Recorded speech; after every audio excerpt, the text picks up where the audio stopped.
Next to the free content for Assassin's Creed Odyssey, like the brand new island with new story missions, Ubisoft also added some new mythical weapons to the Helix store, including a starter pack we also saw for some other recent Ubisoft games. And this contains 500 Helix credits and 2 weapons, with one of them maybe being the new best weapon in Odyssey period. But more on those weapons in a moment. Let's first focus on the Tartaros pack. We got a brand new Molten Sword with a raven head as the handle, and I love the lava on the blades. This one has a pretty nice perk increasing the duration of the battle cry of Ares, but the perk does not say for how long. But after testing, I figured out that it's 20 extra seconds. So the duration at which you deal more damage and cannot be killed is basically doubled, which is kinda nice. It does seem to impact the Ares' madness, sadly, which would have been even stronger. But yeah, you could of course switch to another weapon and benefit from the increased battle cry time. And you see me now wear the Northern Traveler set, which they added to Odyssey before the launch of Valhalla as kind of a tie-in.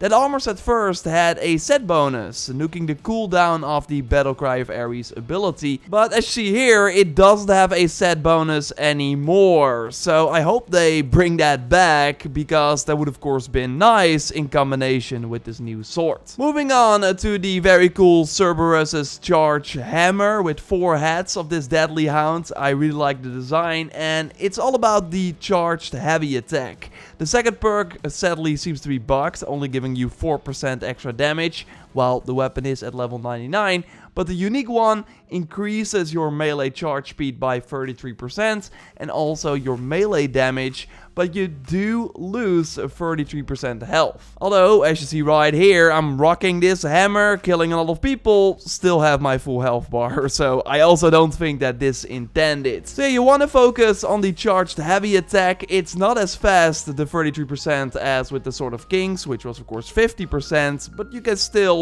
pretty easily spam it. A full crit chance build really helps, and I love this weapon in the dark, by the way, but a warrior armor can be nice too to get the job done. It's just a pretty great hammer, nothing too crazy, but I still kinda like it. And let's stay in the dark, because we also have a new Dagger of Momo cost. You get 200% assassination damage when it's night with this one, which really a Valhalla type of perk and not in a good way. Like sure, you can change the time of day, but I prefer to play during day, also because otherwise my video would be just maybe too dark to watch. Now you're kind of forced to play during night. You will totally notice the damage difference. This is with the dagger equipped. Now I switch to another weapon. You totally see that I do less assassination damage. But with a full crit chance build, you can easily take out enemies anyways with assassination. And we also got that new Knife of Darwin, which you got during the new island, that lets you kill all enemies instantly too. And I, by the way, went more in depth on that weapon and another weapon you can get during that content in my previous video, but I will link to it at the end of this one. So yeah, the Tartarus dagger, while it looks really cool, is not really good. Typhon's axe looks awesome too, and I actually think that this is the best weapon of this pack. It increases critical damage with fire attacks by 200%. So I put the weapon damage becomes fire damage engraving on it, and then every hit I do is fire damage. If you then combine that with the 100% crit chance build, you will just nuke enemies extremely fast. All you need to do is make sure that you remain at the 100% health, and then you are a killing machine.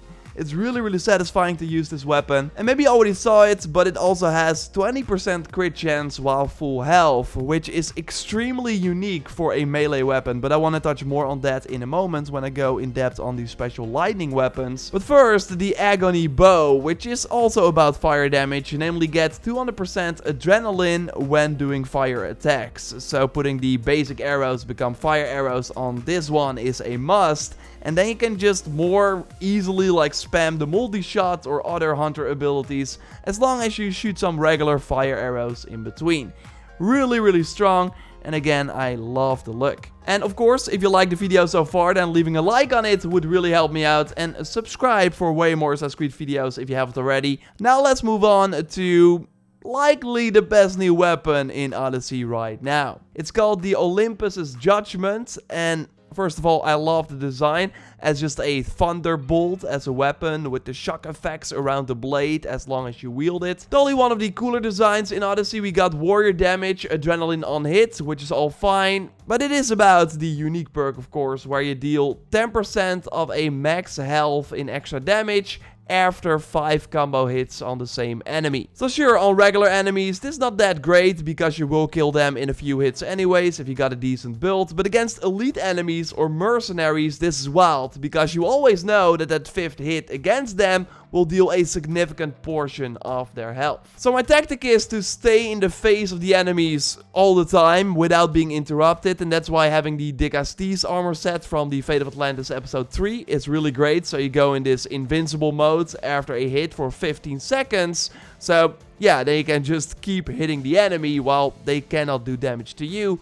You can of course also use the Ares' Last Breath ability to trigger this similar unkillable state. So they can use another armor set if you want. Slowing enemies down with the Rev of Ares is smart as well, so you can super easily get that 5-hit combo in to nuke the health bar. But what is even crazier is that just having this weapon equipped means that the perk also works on other weapons. Like I went to Argas on a different save and could already nuke a lot of his health bar with my bow because every 5th shot took away 10% of his health.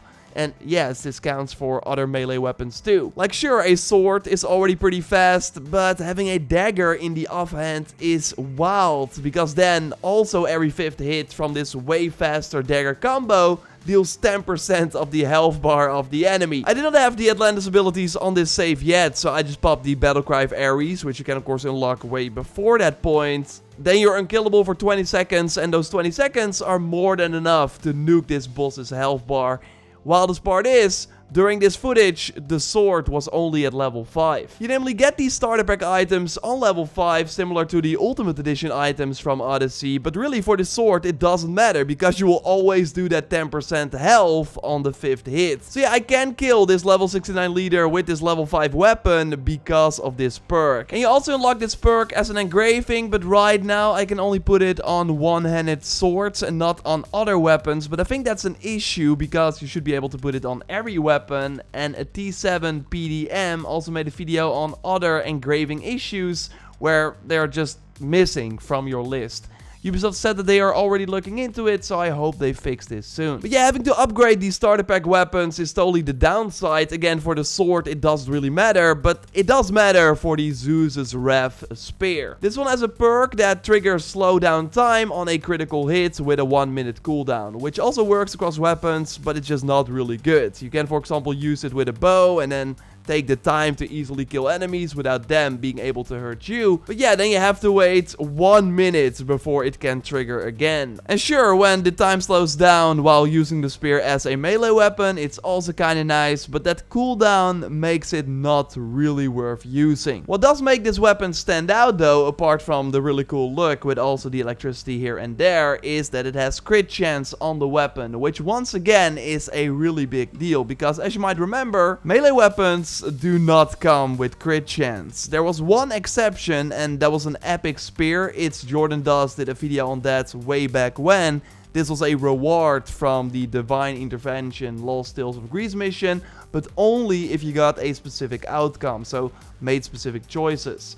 Well, now the Tartaros Hammer has the crit chance while full health, which is really nice, and the starter pack spear has the regular crit chance. And to really, of course, benefit from that, you need to upgrade it. So that's why it again sucks that it comes at level 5. Still kinda crazy that I'm reviewing new Odyssey weapons in 2021, but I really enjoyed doing it, and I kinda miss making these types of videos. So maybe it won't be the last. I mean, Ubisoft at least has to fix many of the issues noted in this video, and maybe they have more new weapons planned.